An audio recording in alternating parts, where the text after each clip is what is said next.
सबको जय मसीह की। आइए एक बार फिर से अपने परमेश्वर का धन्यवाद करते हैं नई सुंदर सुबह के लिए कि एक बार फिर से हमारे प्रभु का अनुग्रह हम पर हुआ है कि हमने नई सुंदर सुबह को देखा है। रात की मीठी नींद के बाद हमारे प्रभु ने नया सवेरा हमें दिखाया, उस खुदावंद को हम धन्यवाद करते हैं। आज की सुबह में प्रभु के वचन से देखते हैं कि हमारा प्रभु हमसे क्या कहना चाहता है। हम देखेंगे फिलिपियों 4 उसकी 12 और 13, जिसमें इस प्रकार लिखा है, मैं दीन होना भी जानता हूँ और बढ़ना भी जानता हूँ। हर एक बात और सब दशाओं में मैंने तृप्त होना, भूखा रहना और बढ़ना घटना सीखा है। 13वीं आयत इस प्रकार कहती है, जो मुझे सामर्थ्य देता है उसमें मैं सब कुछ कर सकता हूँ। आमीन, हालेलुया। प्रभु को धन्यवाद करते हैं सुंदर वचन के लिए। प्रभु का वचन कहता है, इसमें प्रेरित पौलुस बात कर रहे हैं। इसमें प्रेरित पौलुस अपने जीवन के बारे में बता रहे हैं कि मैं दीन होना भी जानता हूँ और बढ़ना भी जानता हूँ। यानी वो अपने जीवन के बारे में बता रहे हैं कि मैं दीन होना जानता हूँ और बढ़ना भी जानता हूँ। हम जानते हैं प्रेरित पौलुस के विषय में कि वो पहले क्या थे, वो सेनापति थे।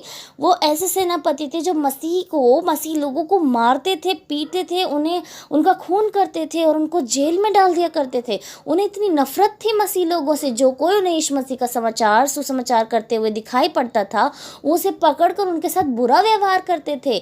ऐसा जीवन था प्रेरित पौलुस का।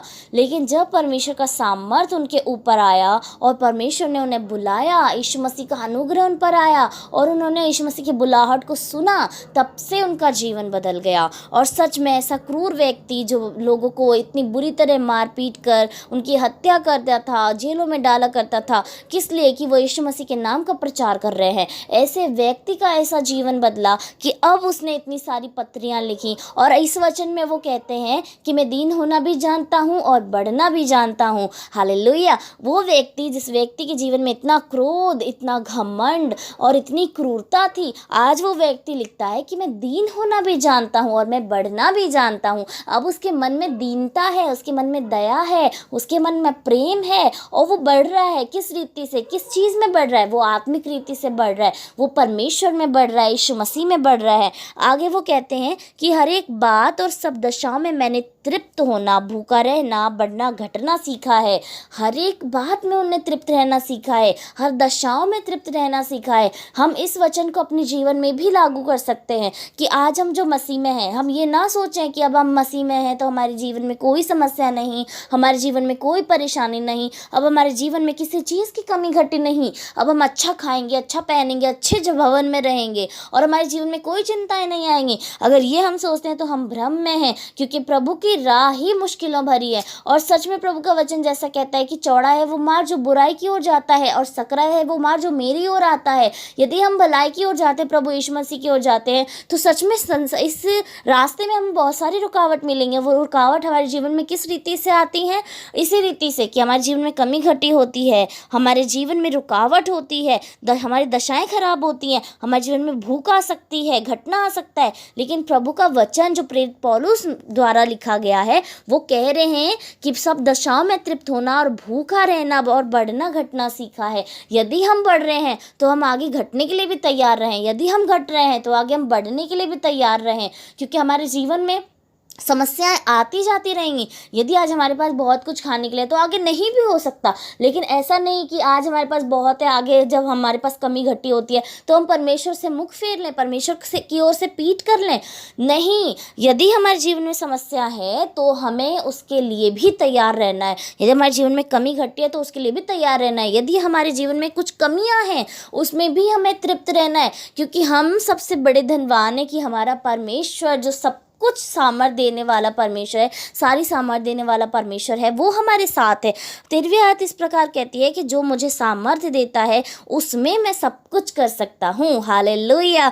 हर चीज़ की सामर्थ्य कौन देता है? हमारा परमेश्वर यहोवा। हर चीज़ की सामर्थ्य जिसमें हम सब कुछ कर सकते हैं। क्या कर सकते हैं? हम शायद झेल सकते हैं, हमारे जीवन में जो समस्याएं हैं वो झेलने की ताकत हमारा परमेश्वर यहोवा दे सकता है।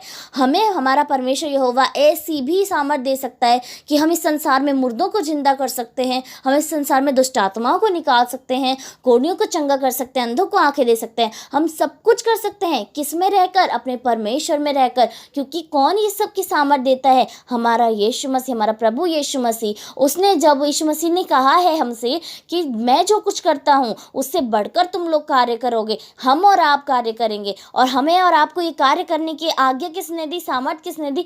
परमेश्वर ने, यीशु मसीह ने। और सच में उसमें रह के हम सब कुछ कर सकते हैं। हमें खुद पर घमंड करने की कोई ज़रूरत नहीं है कि हम बलवान हैं, हम जीतेंगे, मेरे पास सामर्थ है, मैं ही विजय होऊंगा, मेरे पास ज्ञान है, मैं अच्छे परीक्षा में उत्तीर्ण होऊंगा, मेरे पास खूबसूरती है, सब लोग मुझसे प्रसन्न होंगे। हमें अपने आप पर गुरूर करने की ज़रूरत नहीं है, क्योंकि ये सारी सामर्थ हमारा परमेश्वर यहोवा हमें देता है, जिसमें रहकर हम सब कुछ कर सकते हैं। चाहे हमारे जीवन में समस्या है, उससे को झेलने की सामर्थ भी हमारा परमेश्वर देता है। यदि हम भूखे हैं तो उसको झेलने की सामर्थ भी हमारा परमेश्वर देता है और वो हमें तृप्त करता है। यदि हमारे जीवन में कमी घटी है तब भी हमें आनंद करने की ज़रूरत है, क्योंकि इन सभी परिस्थितियों से निकालने की सामर्थ हमारे परमेश्वर ने दी है। और आगे चलकर जो हमारे जीवन में बड़े बड़े काम होंगे वो सब देखने की सामर्थ भी, वो सब होने की सामर्थ भी यहोवा परमेश्वर ही हमारे जीवन में डालता है। हालेलुया। प्रभु को धन्यवाद करते हैं आज के सुंदर वचन के लिए। आइए हम सब लोग प्रार्थना करें। धन्यवाद धन्यवाद धन्यवाद महान पिता परमेश्वर यीशु मसीह, आपको धन्यवाद करते हैं प्रभु जी सुंदर सुबह के लिए। मेरे यीशु मसीह कि आपने हमें अब तक संभाला, अब तक जीवित रखा प्यारे पिता परमेश्वर। सच में महान प्रभु, अब तक हमारा प्राण हमारे शरीर में है मेरे प्रभु, कि हमारा मुख मेरे परमेश्वर, हमारे हाथ मेरे परमेश्वर आपको धन्यवाद करने पा रहे हैं प्यारे यीशु। आपको धन्यवाद करते हैं प्यारे परमेश्वर।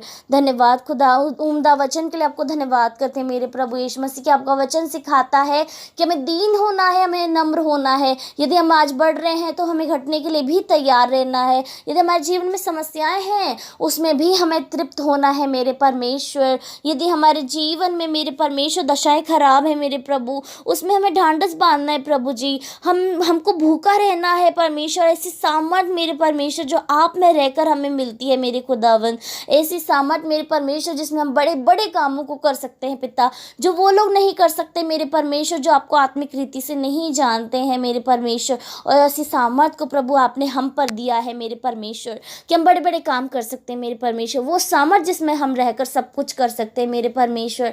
आपको धन्यवाद करते हैं प्यारे यीशु, धन्यवाद करते हैं प्रभु अच्छे वचन के लिए मेरे प्रभु। हमारी सुंदर सुबह में मेरे प्रभु अपने वचन के द्वारा हमसे बातचीत की पिता, आपको धन्यवाद करते हैं प्रभु। प्रार्थना करना चाहते हैं आज के दिन के लिए मेरे परमेश्वर, सुबह से शाम तक खुदा हमारे हर एक कार्य में खुदावंद आपकी अनुग्रह हमारे साथ होने पाए मेरे परमेश्वर। बाहर आने जाने में खुदा आप सहायता करना, मदद करना। हर एक भाई बहन के जॉब्स में खुदा, घर के कामों में खुदा उनकी रक्षा हिफाजत करना प्रभु। हर एक बच्चे की पढ़ाई लिखाई में खुदा आप रक्षा हिफाजत करना मेरे परमेश्वर। हर एक की मेहनत के लिए मेरे प्रभु जो हम सबके लिए मांग लेना चाहते पिता, हर एक के मनों को प्रभु आप जांचने वाले हैं प्रभु। हर एक के कार्यों को खुदा आपने देखा है मेरे परमेश्वर, और सच में आप सबके कामों के अनुसार सबको फल देने वाले परमेश्वर हैं खुदा। धन्यवाद प्रभु जी सारी बातों के लिए मेरे पिता। जितने बीमार हैं मेरे प्रभु, हम विश्वास करते हैं कि प्रभु जी के आज के सुबह में उन्हें आशीष मिलेगी, उन्हें चंगाई मिलेगी प्रभु यीशु मसीह, और वो छूटेंगे अपने हर एक बीमारी से, स्वतंत्र होंगे खुदावन, क्योंकि आपका वचन और आप हमें स्वतंत्र करना चाहते हैं मेरे प्यारे यीशु। हर एक परेशानी से, हर एक दिक्कतों से खुदा आज हम आज़ाद होते हैं, हम विश्वास करते हैं प्रभु। सारा आदर महिमा जलाल आपको देते हैं खुदा। उद्धार करता मेरे परम पिता परमेश्वर के पुत्र यीशु के सामर्थी नाम से, आमीन आमीन और आमीन।